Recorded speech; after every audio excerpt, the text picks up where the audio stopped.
এখানে আমরা 2 ঘন্টা যাবত অপেক্ষা করছি। আর গ্যাস তো ওই পাম্পে নাই, অনেক পাম্পই বন্ধ, ম্যাক্সিমাম পাম্প বন্ধ। আবার যে পাম্পে গ্যাস আছে এখান থেকে আপনি 4 থেকে 5 ঘন্টা লাগে গ্যাস নিতে। আর আমাদের মাহাজনটা তো জমা কম নেয় না, 4 থেকে 5 ঘন্টা সিরিয়ালে থাকতে হয়। এর মধ্যে বিকালে দেওয়া যেতেছে গ্যারেজে গেলে 1 টাকা জমা কম নেয় না। যাত্রীদের অভিযোগ আছে আপনারা এই গ্যাস না থাকার কারণে কিছু ভাড়া বেশি ভাড়াটা দিচ্ছে। একটু বেশি নিচ্ছি, এরপরে তো আমাদের কোনো লাভ হচ্ছে না। আমরা পরিস্থিতি বর্তমান আমাদের খুবই খারাপ, আমাদের পরিস্থিতি ভালো না। দিনে যদি 2বার থেকে 3বার গ্যাস নিতে হয় বলো, কারণ একবার গ্যাস নিলে কিন্তু হইতো, সেখানে প্রেশার না থাকাতে 3বার গ্যাস নিতে হয়। যেমন 50 টাকা, 60 টাকা আর 80 টাকার এরকম করে করে গ্যাস পাই। এই ভাড়া মাইরা এই গ্যাস দিয়ে আমাদের ভাড়া মারা পোষায় না। তখনই আমরা কি করি, চাহিদা মালিকের চাহিদা বা নিজের চাহিদা মিটাতে যায়, প্লাস যাত্রীর কাছ থেকে মানে অতিরিক্ত ভাড়া নিতে হয়, যাত্রীর কাছ থেকে অতিরিক্ত ভাড়া নিতে হয়, নাহলে তো আমাদের পোষাইতে পারি না। তখনই যাত্রীর সাথে আমাদের কথা কাটাকাটি বা মার্কেটিং হয়। অনেক যাত্রী সবাই তো আর দিতে চায় না, কেউ পোষায় না, দিতে চায় না, তখন তারা আমরাও বাধ্যতামূলক ছাড়া যাইতে পারি না, কারণ আমার তো একটা পোষে যাইতে হবে। আমি 60 টাকার গ্যাস যদি পাই, দেখা গেছে 60 টাকার গ্যাস দিয়ে আমার জমা রইতে হয়, নাহলে সেটা তো দ্বিতীয়বার যদি আরেকটা লাইন ধরি আমার টাইম শেষ। এই 60 টাকা গ্যাসের উপরে আমার নির্ভর করে সব কিছু।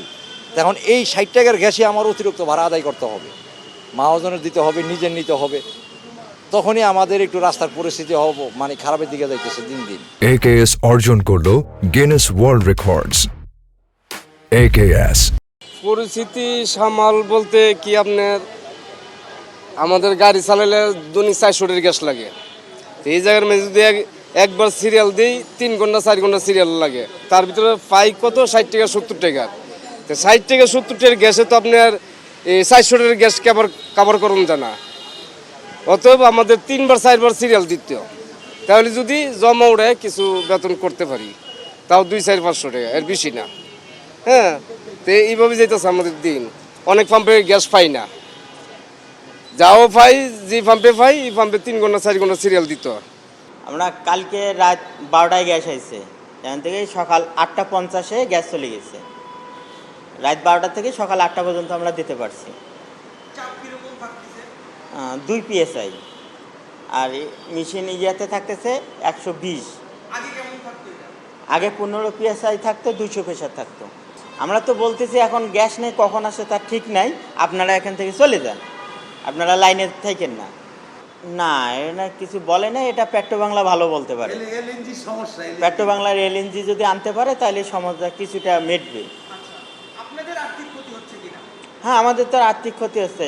আমরা যদি বন্ধ রাখি, জায়গা ভাড়া তো আর বিআরটিসি সরকারি জায়গা মাফ করবে না, ভাড়া দেওয়াই লাগবে। এখন বেসরকারি বিক্রি তো অনেক কম, আগে 3 লাখ টাকা বা 2.5 লাখ টাকা সেল করলে এখন 1.5 লাখ টাকা সেল হয়। মোকাবেলা এক তো রাস্তার মধ্যে সার্জেন, আর এক তো মনে করেন 4 ঘন্টা 5 ঘন্টা লাইনে দাঁড়ায়, তারপরে গিয়া যায় পাই 100 টাকা 120 টাকা।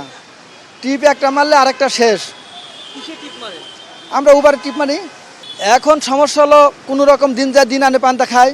এই যে আমাদের যে রেন্টেকার জগৎ বলেন, আমাদের যে ড্রাইভিং সেকশন বলেন, এই সেকশনে আজ পর্যন্ত আমরা দেখলাম না কোনো সরকার বা কোনো কেউ আইসা আমাদের এই উপায় নিয়ে কোনো কথা কয়। আমাদের নিয়ে কথা বলার মতো কেউ নাই এদেশে। এটাই একটা সমস্যা।